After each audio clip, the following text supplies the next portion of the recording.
Palavra da Verdade, a exposição bíblica com Hernandes Dias Lopes.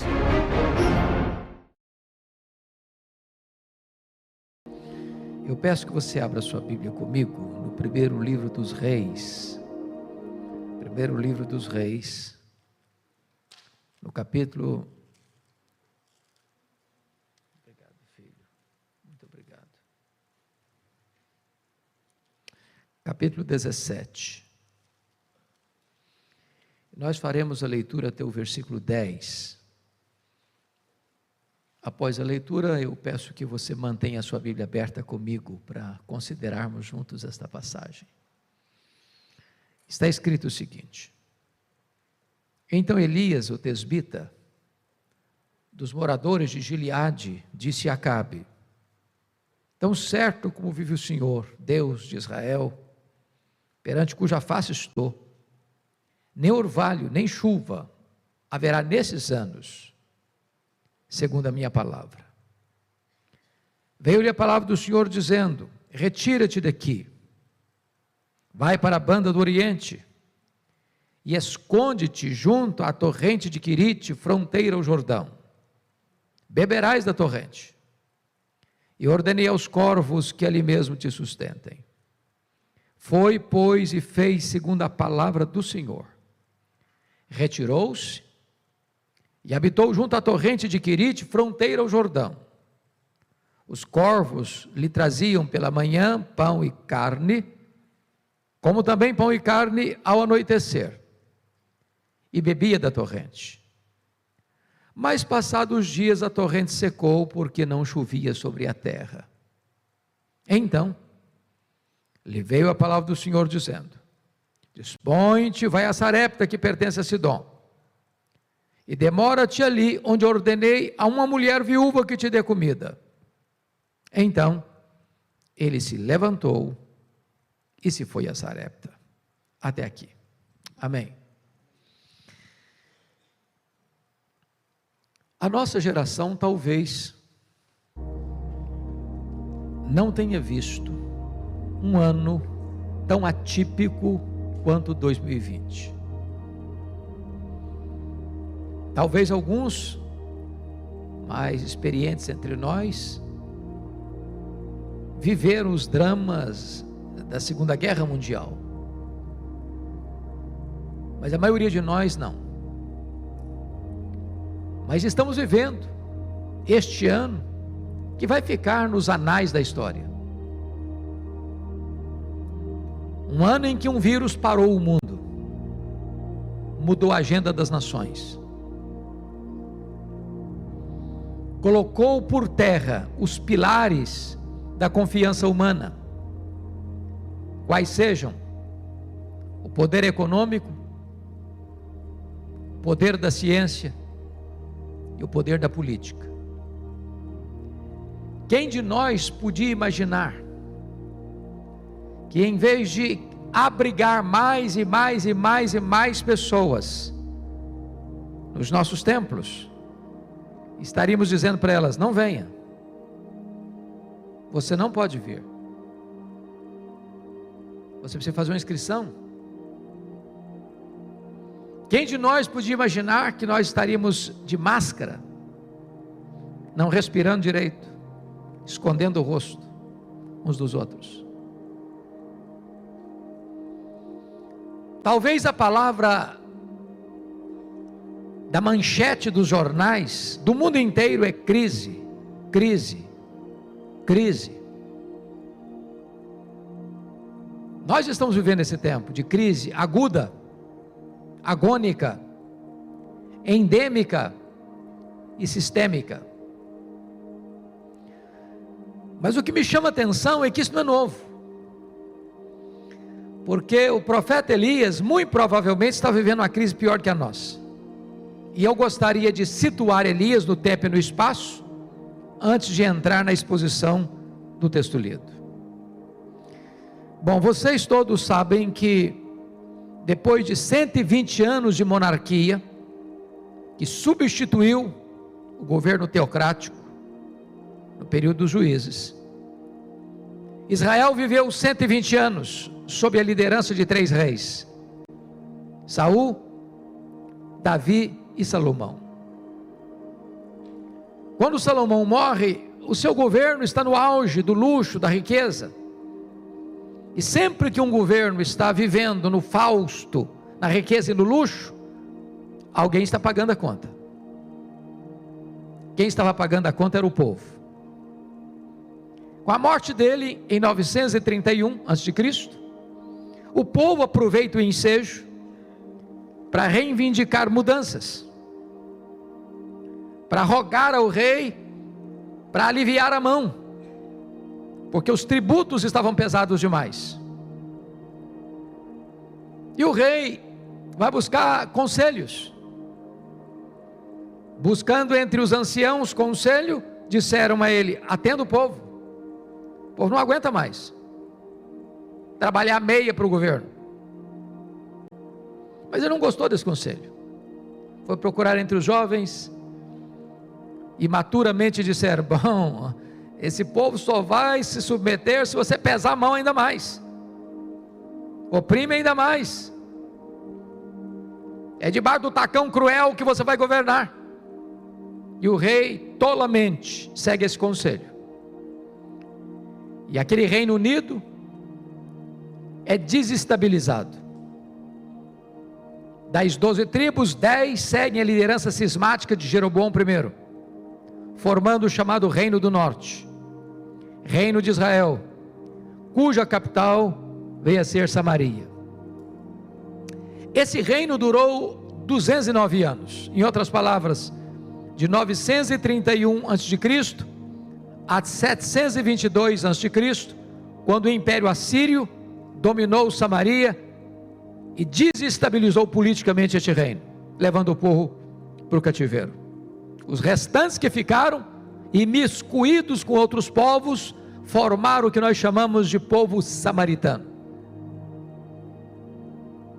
Nesses 209 anos de Reino do Norte, nós tivemos 19 reis, em 8 dinastias, 8 famílias diferentes governando. Curiosamente, nenhum desses reis andou com Deus. Todos foram maus, todos foram ímpios, todos foram perversos.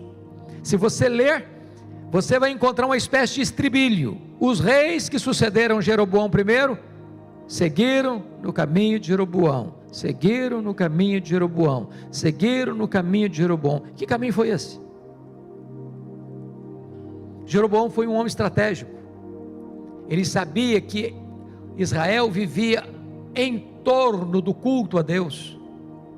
O templo ficava em Jerusalém, e ele pensou: se os meus súditos forem para Jerusalém no templo, eles vão acabar sendo atraídos, eu vou perder meu povo, vou perder minha liderança. O que é que ele fez? Construiu novos templos, estabeleceu novos sacerdotes, criou um culto sincrético, e desta maneira ele fez a religião servir aos interesses da política, e assim ele corrompeu a religião, o culto, a adoração a Deus. Todos os reis que o sucederam andaram por essa mesma trilha de apostasia. Mas eu queria agora levar vocês até Elias, para perceber que crise era essa. Por exemplo, esse Jeroboão reinou 22 anos, esse da cisão, fez o que era mal perante o Senhor. Quando ele morre, seu filho Nadab reina apenas 2 anos, fez o que era mal perante o Senhor, e foi assassinado por Baasa. Mas quem matou o rei não foi preso, quem matou o rei assumiu o trono. Olha uma crise institucional, é mais do que crise política, isso é conspiração. E Baasa reinou 24 anos, e fez o que era mal perante o Senhor. Quando ele morreu, seu filho Elá assume o governo, e reina apenas 2 anos, e fez o que era mal perante o Senhor, e foi assassinado também. Quem matou o rei não foi preso, quem matou o rei foi Zinri, e assume o governo. O povo se rebela, cerca o palácio, e ele, sabendo que não podia se livrar, comete suicídio, queimando o palácio. Assume o governo. Omri, o homem que transforma Samaria em capital, até então o pior rei de Israel. Quando ele morre, o seu filho Acabe assume o governo, e Acabe foi apelidado de o pior rei de Israel. Reinou 22 anos. Se isso não bastasse, casou-se com a pior mulher do mundo, Jezabel. A mulher era assassina, era feiticeira, era mandona. O rei era apenas um boneco na sua mão. Foi esta mulher que impôs a força da baioneta, a força da espada, o culto a Baal em Israel, que persegue e mata os profetas de Deus. Pois é nesse cenário cinzento é que Deus levanta Elias. Numa crise política, numa crise religiosa, numa crise econômica, numa crise institucional, numa crise moral. Deus não levanta um partido político, Deus não levanta uma denominação religiosa, Deus levanta um homem, Deus levanta um líder, para fazer diferença na história da sua nação. A grande pergunta é: quem é esse homem? Agora então, com a Bíblia aberta comigo no texto, nós vamos considerar isso. Então está escrito assim: então Elias, o tesbita, dos moradores de Gileade, disse a Acabe. Quando você lê Elias o tesbita, não está falando do sobrenome dele, não está falando da família dele, está falando da procedência geográfica dele. Ele vem de Tisbé, um lugarejo completamente desconhecido, incrustado nas fraldas desta cordilheira de montanha chamada Gileade. E quando você vai examinar, Elias não vem de uma família aristocrática, ele não vem de uma família rica. Segundo, ele não vem de uma escola de profetas. Terceiro, ele não vem de uma família de sacerdotes. Quarto, Neemias é um homem desconhecido, de uma família desconhecida, de um lugar desconhecido, mas um homem levantado por Deus num tempo de crise. E eu aprendo aqui, irmãos, uma lição muito oportuna para nós. Deus não precisa de estrelas para fazer a sua obra. Deus não precisa de gente que se julga importante para fazer a sua obra. Deus gosta de usar vasos frágeis, para que toda a glória seja dele. Talvez um dos grandes problemas da igreja evangélica brasileira é que nós temos figurões demais, estrelas demais, gente que se julga importante demais. A igreja brasileira comete um grave pecado de tietagem a pregadores e cantores, como se fossem astros. Isso é pecado. Isso é meninice espiritual, isso é imaturidade. Irmãos, é triste, mas há pregadores que não aceitam um convite seu direto. Você tem que mandar um convite e recebe um relatório para você preencher, para saber como é que não é, e tem um monte de pergunta, e lá no finalzinho vem o que interessa para ele: quanto você pretende investir no pregador? Cobra-se cachê. Há cantores que não se apresentam mais senão com gordos cachês. Eu não tenho nenhum problema em você honrar um pregador ou um cantor que você convida com uma oferta. Eu sou pastor de igreja há 38 anos, eu sempre fiz isso. Mas, à luz da Escritura, eu penso que se você convidar um pregador ou um cantor, seja quem for, e ele estabelecer: eu vou, portanto, ainda que a oferta que você gostaria de dar fosse maior do que ele está pedindo, desconvide, desconvide. Ministério não é comércio, igreja não é balcão de negócios. Aquele que faz a obra de Deus pelo lucro está com a motivação errada. E como foi dito no culto hoje, Deus se importa com motivação.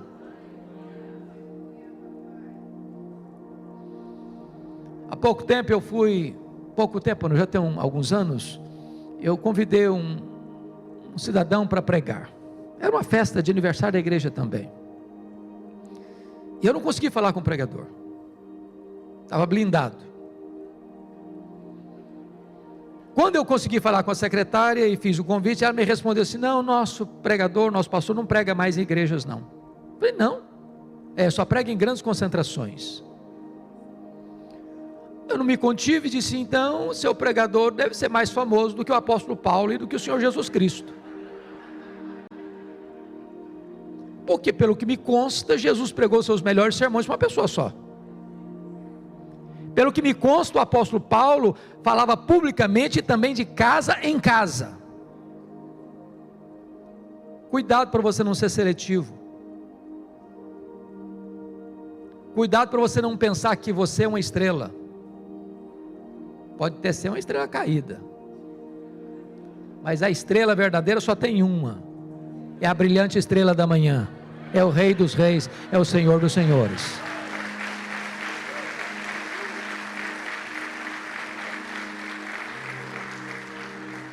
Irmãos, nós não podemos jamais entrar por esse caminho do personalismo.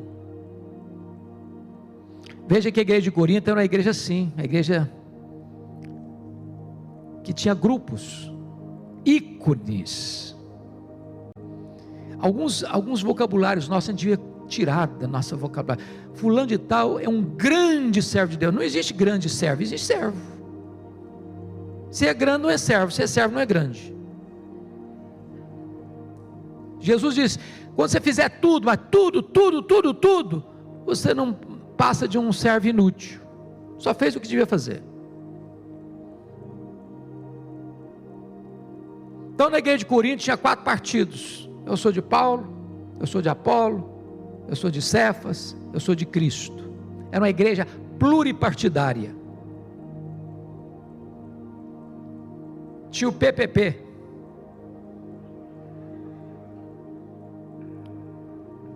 era o Partido Progressista de Paulo. Tinha o PFA, Partido Filosófico de Apolo. Tinha o PCP, Partido Conservador de Pedro. E tinha o PCJ, Partido Cristão de Jesus. Como é que Paulo lida com isso? Paulo bota o machado da verdade na raiz dessa tendência perigosa e pergunta assim: mas quem é Paulo? Mas quem é Apolo? Apenas servos por meio de quem vocês creram. Eu plantei, Apolo regou, mas o crescimento veio de Deus. De tal maneira que nem o que planta, nem o que rega é coisa nenhuma, mas Deus que dá o crescimento. E ele joga pá de cal nessa tendência humanista. No capítulo 4 diz que importa que os homens os considerem como ministros e despenseiros da sua multiforme graça, e o que se espera dos despenseiros é que eles sejam encontrados fiéis. A palavra ministro é muito pomposa. Quando você pensa em ministro, essa palavra no mundo político é o primeiro escalão do governo. Quando você pensa na igreja, é o pastor, o líder. Mas Paulo cuidadosamente escolhe a palavra. Há 3 palavras para servo no grego: a palavra diáconos, a palavra doulos e a palavra ruipereta. Ruipereta era um servo condenado à morte, que antes de morrer tinha que prestar um serviço. Era o auxiliar, era o remador de galés, dos porões dos navios. A palavra que Paulo usa para ministra aí é ruipereta. Então dá uma baixada na bola. Entenda que só existe um grande. Este é o Rei da Glória, este é o Senhor dos Senhores. Deus pode chamar gente como você e eu, como Elias. Mas veja você comigo o verso 1, que está escrito assim: disse Elias a Acabe: tão certo como vive o Senhor, Deus de Israel, perante cuja face estou, nem orvalho nem chuva haverá nesses anos, segundo a minha palavra. É um homem que está na presença de Deus. Agora há pouco nós estávamos vindo, pastor Francisco, pastor Flávio e eu no carro, conversando, e agora há pouco conversando com o pastor da igreja. Paulo não tinha tecnologia, mas Paulo tinha poder.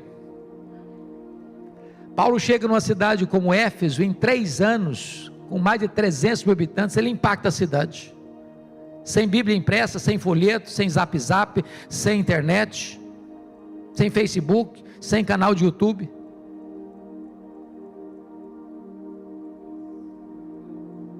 Porque é um homem que andava na presença de Deus.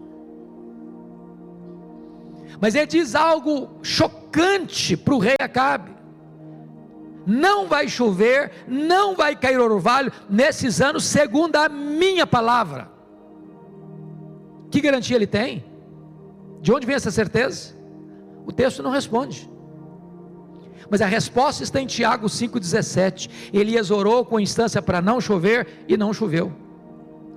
Conclusão que você tem, amado: só pode prevalecer em público diante dos homens quem primeiro prevalece em secreto diante de Deus. Elias só se levantou diante do rei porque primeiro ele se prostrou diante do Rei dos Reis. Só prevalece na pregação quem primeiro prevalece na oração. E aqui está um ponto tão sensível e tão delicado: é que a igreja evangélica brasileira separou academia de piedade, pregação de oração. Você tem gigantes do saber no púlpito e nanicos na vida de oração. Gente que conhece muito a respeito de Deus, mas gente que não conhece a intimidade de Deus. Eu posso lhes garantir uma coisa: é mais importante você ensinar alguém a orar do que você ensinar alguém a pregar. Não há nenhum pedido nos evangelhos para Jesus assim: Senhor, ensina-nos a pregar. Mas há pedido: Senhor, ensina-nos a orar. Sabe por quê? Porque se você não for um homem ou uma mulher de oração, não haverá virtude do Espírito Santo na sua boca para pregar. Se você quer impactar, você precisa dobrar os joelhos. Não é por força, não é por poder, é pelo meu Espírito, diz o Senhor dos Exércitos. Estava conversando agora há pouco com o pastor, e eu tenho aprendido tanto nesses últimos anos. Às vezes vou visitar algumas igrejas bem simples, de periferia, e às vezes o pastor é um homem muito simples. E ele diz: eu estou aqui há 5 anos, já plantei 30 congregações, já estamos aqui com 5 mil membros no nosso campo. Aí o camarada com doutorado, com pós-doutorado, com curso de tudo enquanto é jeito que você quer, possa imaginar, está lá lidando com 20, 30, 40, 50 pessoas. Eu não estou dizendo que você não deve estudar, eu não estou dizendo que você não tem que ser alguém como um obreiro aprovado por Deus, que maneja bem a palavra da verdade. Eu acho que nós estudamos pouco, devíamos estudar mais, porque quanto mais preparo você tiver, mais Deus vai usar você. Se o machado estiver afiado, você corta com mais facilidade. Mas entenda isso, não é o seu conhecimento, é o poder do Evangelho, é o poder da palavra. E para que esta palavra flua com graça e poder, é preciso que você e eu sejamos pessoas comprometidas com Deus, através de uma vida de oração. Mas vá comigo para o verso 2, eu me impressiono com o verso 2, porque muitos de nós, irmãos, passam a vida inteira no ministério, e nunca foram no palácio pregar para o rei, nunca. Pois Elias sai do anonimato e começa o ministério dele pregando para o rei, confrontando o rei. Mas por que ele está confrontando o rei, dizendo que não vai chover? Por uma razão muito simples: porque Israel está rendido a Baal, e Baal era considerado o padroeiro da prosperidade. Quando as chuvas vinham e os campos produziam, e no campo as cabras davam suas crias, atribuía isso a Baal. Quando Deus encolhe as chuvas e fecha as comportas dos céus, e o campo não produz, e as ovelhas não têm condições de dar as suas crias, Deus está quebrando as pernas de Baal. Deus está trazendo o seu juízo. E entenda isso, irmãos, muitas das consequências que o Brasil vive é juízo de Deus, é disciplina de Deus. Há um povo que vira as costas para Deus. Agora Deus chega para o Eli e diz: agora você vai fazer o seguinte: veio-lhe a palavra do Senhor dizendo: retira-te daqui, vai para a banda do Oriente e esconde-te junto à torrente Querite, fronteira Jordão. Tudo que um pregador, tudo que um pastor não quer e não gosta de fazer na vida é se esconder. Ele gosta de aparecer. Ele quer caminhar na direção da multidão e não na direção da solidão. Se você observar a geografia, essa é uma região desértica. Tem um filete d'água lá, mas vai secar. Para Elias comer, Deus tem que mandar os garçons voadores levar comida para ele. E aqui nós aprendemos uma outra lição muito importante. O deserto não é um acidente no percurso da vida pastoral. O deserto é uma agenda de Deus. É Deus quem nos matricula na escola do deserto. A escola do deserto é a escola superior do Espírito Santo, onde Ele treina os seus líderes mais importantes. E na escola do deserto, irmãos, nós temos duas lições a aprender. A primeira delas: Deus está mais interessado em quem você é do que no que você faz. A vida do obreiro é a vida da obra. A vida do líder é a vida da sua liderança. Então, primeiro Deus nos leva para o deserto para trabalhar em nós, para depois trabalhar através de nós. A nossa geração está mais acostumada e aplaudindo performance, resultado, apresentação. Como já foi dito nesse culto, Deus se importa mais com motivação. Deus vê o coração. Deus quer a verdade no íntimo. Então Deus nos leva para o deserto, não para nos destruir, mas para tonificar as musculaturas da nossa alma. Ele nos leva para o deserto para nos humilhar e reduzir-nos a nada, para entendermos que Ele é tudo. Enquanto tiver alguma reserva de autoconfiança, eu faço, eu consigo, eu sou bom, eu faço, eu realizo, é comigo, é na minha mão que vai, na minha liderança que a coisa anda, você está confiando em você. Desista de você, para confiar plenamente no Deus Todo-Poderoso. Mas no deserto Deus tem um segundo propósito, uma segunda matéria no currículo da Universidade Superior do Espírito Santo. No deserto você precisa aprender a depender mais do provedor do que da provisão. Ou Deus sustenta o Elias ou ele morre. Não tem outro jeito. Confiar na provisão é fácil. Você a tem, você a administra. E quando ela acaba? Veja o verso 7 comigo. Elias está onde Deus mandou ele estar, fazendo o que Deus mandou ele fazer, e de repente a fonte seca. Quando a fonte seca, o que você faz?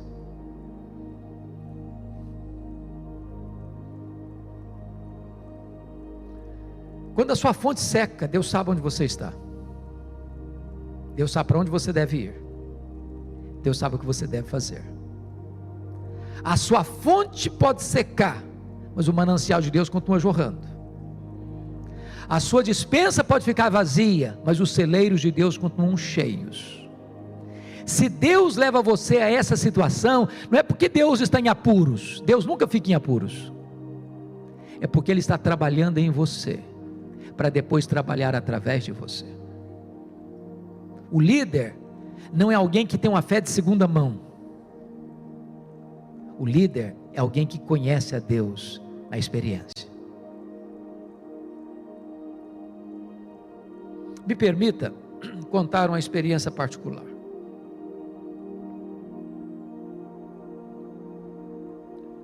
No ano 2000, eu fui para os Estados Unidos com a minha esposa, meus 2 filhos que eram pequenos na época, para fazer um curso de doutorado na área de pregação. Naquela ocasião, a igreja que eu era pastor, e sou pastor até hoje, há 35 anos nessa igreja, votou um valor que nós considerávamos suficiente para o nosso sustento. Na época, $2.300. É óbvio que eu tinha despesas a deduzir. Primeiro, que todo pastor é dizimista. Pelo menos pressupõe que seja. Então, já deixava $230 na tesouraria da igreja. Recebia $2,70. Nós temos uma senhora que mora conosco há mais de 30 anos, já tem praticamente 70 anos hoje. Uma pessoa muito querida. É membro da nossa família.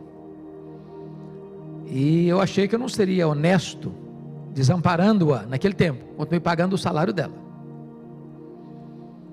Bom, nós tínhamos um apartamento, todo montadinho, e uma missionária foi morar lá, para pagar o condomínio para nós, e morar lá e desfrutar daquele período. Ela teve que mudar da cidade, 6 meses depois, tive que pagar o condomínio. Em outras palavras, eu recebia livre $1.400, no máximo $1.500 por mês. Eu fui para Jackson, Mississippi, com expectativa de bolsa. Chego lá, não tinha bolsa de $1 centavo. Jackson, Mississippi não tinha transporte público, tive que comprar um carro velho. Não tinha escola pública na hora que eu cheguei, tive que pagar uma escola para os filhos. Tive que pagar a escola de inglês, tive que pagar o seminário, tive que pagar aluguel, tive que comprar comida para casa. Quando eu botei no lápis, as nossas despesas nunca ficaram inferiores a $3.000 por mês. Eu tinha uma receita de $1.400, $1.500. Nós tínhamos levado todas as nossas economias. Com 5 meses, a economia acabou. O carro quebrou, era velho. Levei para a oficina para consertar, $1.350. Não tinha dinheiro para tirar o carro da oficina. Não tinha dinheiro para pagar o seminário. Não tinha dinheiro para fazer compra para casa. E eu não queria ser mais pesado à igreja. Cheguei num dilema. Reuni minha família e disse: nós temos 2 opções. Ou voltamos, frustrados, ou pedimos para Deus um milagre. Nós sempre pregamos que o nosso Deus é o Jeová Jireh. Chegou a nossa vez de experimentarmos isso de forma muito prática. Então nós nos reunimos, ajoelhamos na sala e pedimos a Deus um milagre. Quando eu terminei de orar, o telefone tocou. Corri para atender. Era um convite para pregar na Pensilvânia, a 2.000 quilômetros de onde eu estava. Eu confesso para vocês que eu fui para aquela conferência sem dinheiro de um lanche sequer no bolso. Quando eu estou pregando meu último sermão, quem dirigia a programação disse algo óbvio. Disse assim: meus irmãos, o pastor Hernandes é estudante aqui na América, e todo estudante é duro. Não precisa nem ser profeta para falar um trem desse. Se alguém quiser ajudá-lo, fique à vontade. Eu saí daquele congresso com $5.500 de oferta. Um pastor me procurou no finalzinho e disse: eu vou lhe mandar $300 por mês até você terminar o seu curso. Voltei para casa chorando. Tirei o carro da oficina, paguei o seminário, fiz compra para casa, ainda sobrou uma granazinha ainda. Na semana seguinte, um outro telefonema, um convite para pregar em New Hampshire, a 2.500 quilômetros de onde eu morava.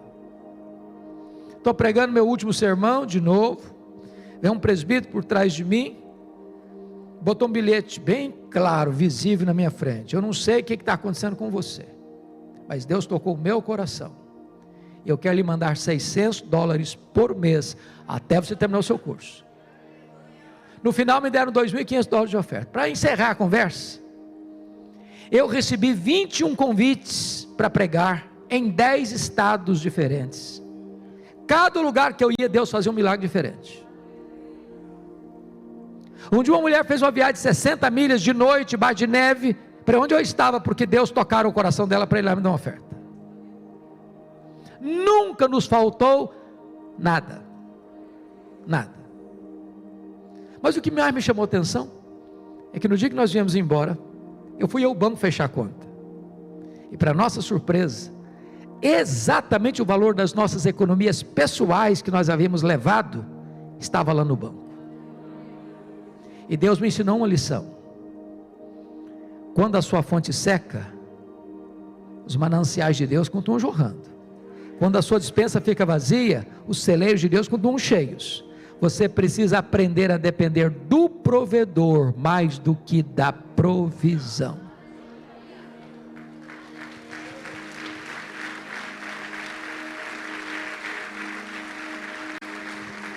Mas notem comigo, irmãos, no versículo 8, porque é uma outra transição aqui.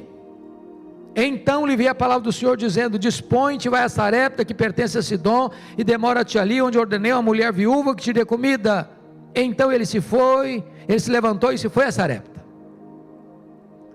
Bom, o que Deus está falando aqui parece sem sentido para nós. Trocando em miúdos, o que Deus está dizendo para Elias é o seguinte: meu filho, você acabou o estágio do deserto, fique firme, aperte os cintos, porque agora eu vou matricular você num estágio mais avançado. Agora eu vou jogar você na fornalha. Sarepta significa fornalha, cadinho, fogo.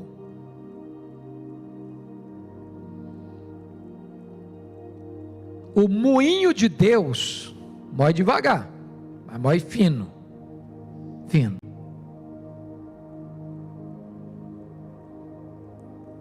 Deus está trabalhando. O que é maravilhoso é que Ele trabalha por nós e não contra nós. O fogo de Deus só queima as nossas amarras. O cadinho de Deus só destrói as escórias. Os ourives, quando vão purificar o ouro, o metal, qual o critério que eles usam via de regra? Eles olham. Quando eles conseguem ver o seu rosto refletido no ouro, aí está pronto, aí não tem mais escória. Quando Deus nos coloca no fogo, é para que Ele olhe para a nossa vida e veja a beleza de Cristo em nós. Enquanto tiver resquício de homem, de vaidade, de ganância, de soberba, de altivez, de arrogância, o fogo está queimando a escória, até que Cristo seja visto em nós. O que Deus está falando para Elias parece não fazer sentido, irmãos,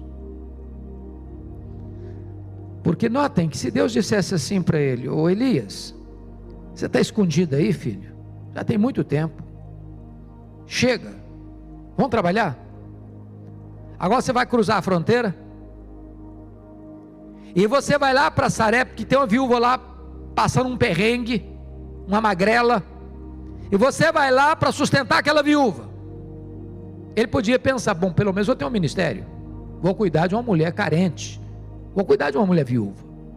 Mas o que Deus diz para ele é o contrário: vai, porque lá tem uma mulher viúva que vai sustentar você.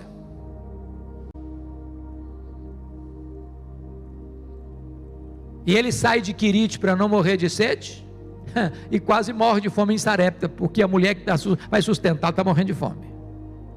Você pode entender isso? Deus humilha os seus obreiros, fazendo-os depender das viúvas, para que não haja soberba no seu coração. O que me impressiona é que esta viúva conheceu a Deus na cozinha. Tem lugar melhor para conhecer a Deus do que na cozinha? Eu não sei como é que você lê esse texto, mas toda vez que eu leio esse texto, pastores, a sensação que eu tenho é que Deus não multiplicou um saco de trigo nem um tonel de azeite para aquela mulher. A sensação que eu tenho é que toda vez que ela vai fazer a refeição, ela faz a refeição e olha na vasilha, mesmo nível de trigo, mesmo nível de azeite. Torna a fazer outra refeição, mesmo nível de trigo, mesmo nível de azeite. Outra refeição, outra semana, outro mês, mesmo nível de trigo, mesmo nível de azeite. Sabe o que significa isso? Deus continua ainda hoje multiplicando a farinha na nossa panela e o azeite na nossa botija. Oh, irmãos, como é importante entender isso. Às vezes nós só vemos milagres de Deus nas coisas extraordinárias, mas não vemos milagres nas coisas ordinárias. Eu explico. Você vai sair de férias com a família, de carro, de repente um problema, um acidente, o carro fica todo retorcido, perda total, sai todo mundo ileso. Um milagre. Milagre. Mas às vezes nós não entendemos com milagre o fato de você sair todo dia de casa, levar seu filho na escola, pegar seu filho na escola, vir para casa, pegar seu carro todo domingo, toda semana, ir para a igreja, voltar da igreja para casa. Nunca houve um acidente, o meu ano inteiro, sem nenhum problema. Você não vê isso como milagre? O fato, irmãos, de você e eu estarmos aqui hoje é um milagre.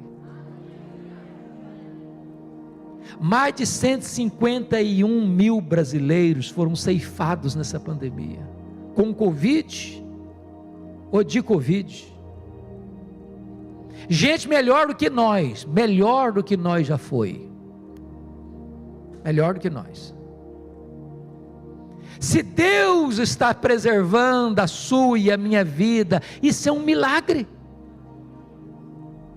Paulo entendeu isso quando diz que nele e em Deus vivemos, nos movemos e existimos, Ele que nos dá a respiração e tudo mais.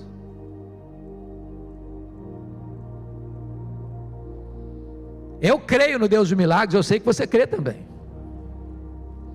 Deus não aposentou, Ele é o mesmo ontem, é o mesmo hoje, o mesmo para sempre, faz tudo quanto Ele quer, sem precisar pedir licença para ninguém. E ninguém pode impedir a sua mão de fazê-lo.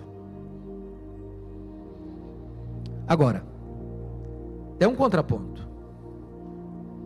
Na mesma casa que acontece um milagre, também acontece uma tragédia. O filho único da viúva adoece e morre. Irmãos amados, nós nunca podemos abrir mão da sã doutrina, porque a sã doutrina nos livra de males. Vocês sabem que na década de 90 surgiu muita gente pregando no Brasil que o crente não fica doente, o crente não pode ser pobre. Então de repente se alguém fica doente, não tem fé, ou está em pecado, ou Deus não gosta dele. E aí alguns desses pregadores, ao ficarem doentes, tiveram que ir escondido para o hospital, porque a teologia não é boa. Onde está escrito na Bíblia que se você é crente, você não fica doente? Paulo estava encrencado com isso, porque ele tinha uma doença física. Timóteo estava encrencado com isso, porque ele tinha uma doença física. Então, não é verdade que se você é crente, você nunca vai ficar doente. Não é verdade isso. Crente, irmãos, enfrenta problema. Crente bate carro. Crente fica doente. Crente fica desempregado. Crente sepulta os seus entes queridos. Crente enfrenta as lutas da vida. Jesus nunca prometeu que você e eu não teríamos problemas. O que Ele prometeu é que Ele estaria conosco todos os dias até a consumação dos séculos. Agora, uma palavrinha para os pastores. Eu fico impressionado com Elias, porque a viúva bota a culpa da morte do filho nas costas de Elias. E eu não sei, mas eu acho que desde o Éden tem esse negócio aí. A psicologia chama isso de transferência, de projeção, né? Marido e mulher brigam de madrugada, e o marido sai de casa, o culpado é o pastor. Adolescente tem uma crise existencial lá, briga com os pais, o culpado é o pastor. Pastor tem costas largas. Alguém já disse que pastor tem couro de jacaré e coração de manteiga. Mas o que me impressiona não é isso não. O que me impressiona é que o Elias, ao receber a acusação de que ele era o culpado da morte do menino, não se defendeu. Você e eu somos muito apressados em nos defendermos. Eu conheço pastor que engrossa a voz e diz: é melhor passar por cima do meu cadáver do que passar por cima dos meus direitos.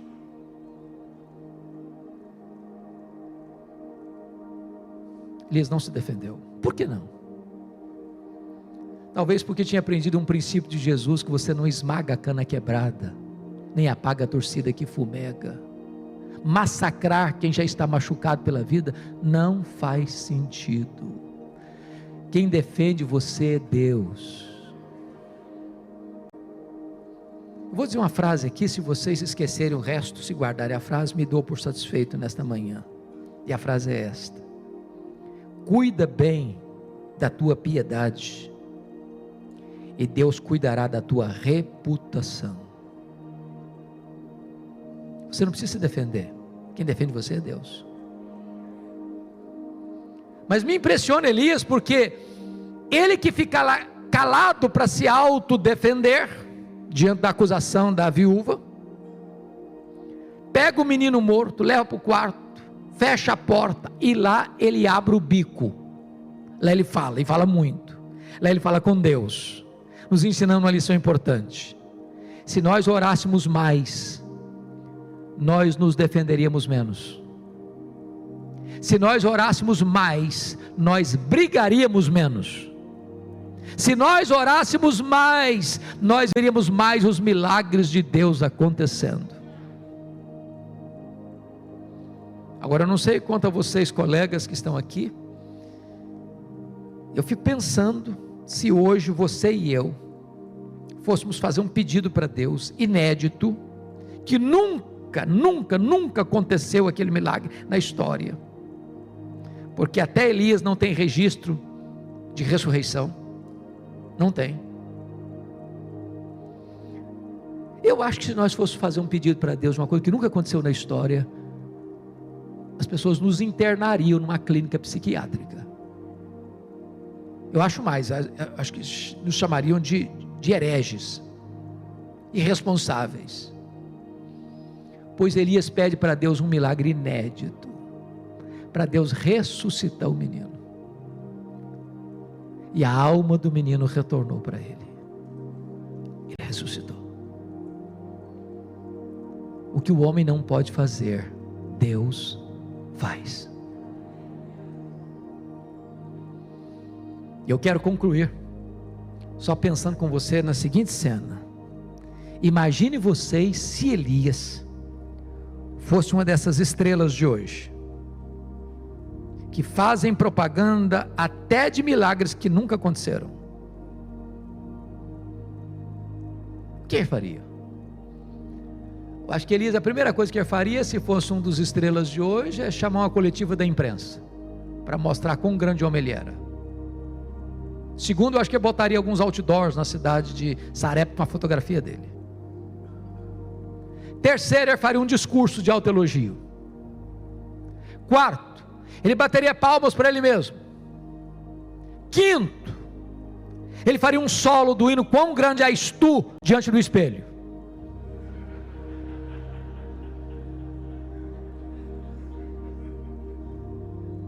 Fez nada disso. Ele chegou para a mãe e disse: mulher, o teu filho vive. Sabe o que Elias está nos ensinando, irmãos? Se Deus, por sua bondade e graça, está usando a sua vida, o seu ministério, bote a boca no pó, porque tudo vem dele, tudo é por meio dele, e tudo é para ele, e ele não divide a sua glória com ninguém.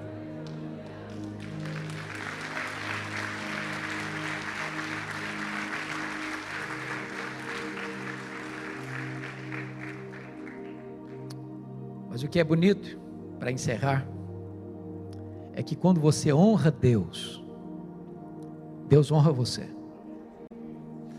1 Samuel 2,30 diz: aos que me honram, eu honrarei. E diz a Bíblia que agora esta mulher, está lá no último versículo do capítulo 17, versículo 24, ela diz assim para Elias: agora eu sei que tu és homem de Deus, e que a palavra do Senhor na tua boca é verdade.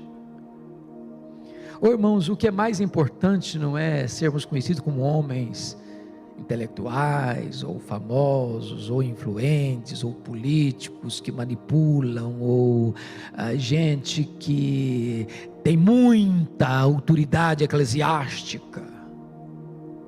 O que é mais importante é sermos conhecidos como homens de Deus. Homens de Deus, só isso, sem mais nada. Mas o que essa mulher disse para ele devia fazer a gente tremer os joelhos ainda hoje. Agora eu sei que tu és homem de Deus, e que a palavra do Senhor na tua boca é verdade. Meus irmãos, isso deve fazer a gente mexer com o nosso coração. Significa que então nem todos são boca de Deus. Uma coisa é proferir a palavra de Deus, outra coisa é ser boca de Deus. Vocês sabem disso. Chega um pregador, prega uma mensagem, acontece nada.